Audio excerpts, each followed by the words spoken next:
காரைக்குடி அருகே கோயில் குளங்கள் கழிவுநீரில் துர்நாற்றம் மற்றும் கொசு உற்பத்தியை கட்டுப்படுத்தும் தொழில்நுட்பம் அறிமுகம் செய்யப்பட்டு உள்ளது. சிவகங்கை மாவட்டம் காரைக்குடி அருகே ரஸ்தாவில் MIW வாட்டர் சொல்யூஷன்ஸ் நிறுவனத்தின் 2வது புதிய யூனிட் திறப்பு விழா நடைபெற்றது. இதில் பங்கேற்று பேசிய லட்சிய ஜனநாயக கட்சி நிறுவன தலைவர் ஜோஸ் சார்லஸ் மார்டின், MIW தொழில்நுட்பம் மூலம் கோயில் குளங்கள் மற்றும் கழிவுநீரில் துர்நாற்றம் நீக்குவதுடன் கொசு உற்பத்தியையும் கட்டுப்படுத்த முடியும் என்று தெரிவித்தார். புதுச்சேரி உள்ளிட்ட பகுதிகளில் வெற்றிகரமாக பரிசோதிக்கப்பட்டுள்ள இத்தொழில்நுட்பம் பல மாநிலங்களில் விரிவுபடுத்தப்பட்டு வருவதாகவும் கூறினார்.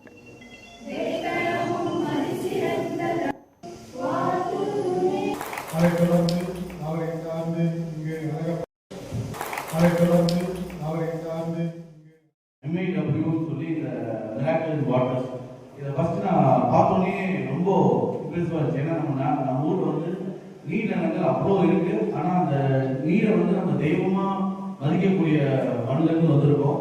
ஆனால் அது இன்னைக்கு வந்து அதெல்லாம் மாசுபடுத்தி அது வந்து ரொம்ப சுத்தமற்ற ஒரு நீராக இருக்கு. ஒரு குளிக்க கூட வழி இல்லாமல், நம்ம நிலத்துக்கு பாய்ச்சல் கூட வழி இல்லாமல் ரொம்ப கழிவுநீர்லாம் கலந்து ஏகப்பட்ட பிரச்சனைகள் வந்து நீர்னால நம்மளுக்கு இருக்கு.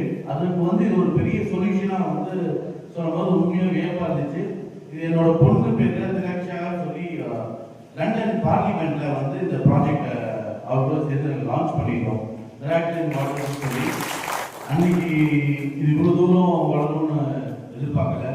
ஆனா என்ன ஒரு நல்ல விஷயம் தோணுச்சுன்னா, இந்த மாதிரி நம்ம மண்ணுக்கு அவரும் சொல்லி எப்பவுமே ஸ்ரீகண்ணா சொல்ற மாதிரி நம்ம மண்ணுக்கு பூமி தாய்க்கு வந்து ஒரு நல்லது செய்யணும்னு ஒரு தொழிலை தாண்டி ஒரு நல்ல நோக்கம் இருக்கிறது ஒரு பெரிய ஒரு வெற்றிக்கு ஒரு வழிகாட்டு.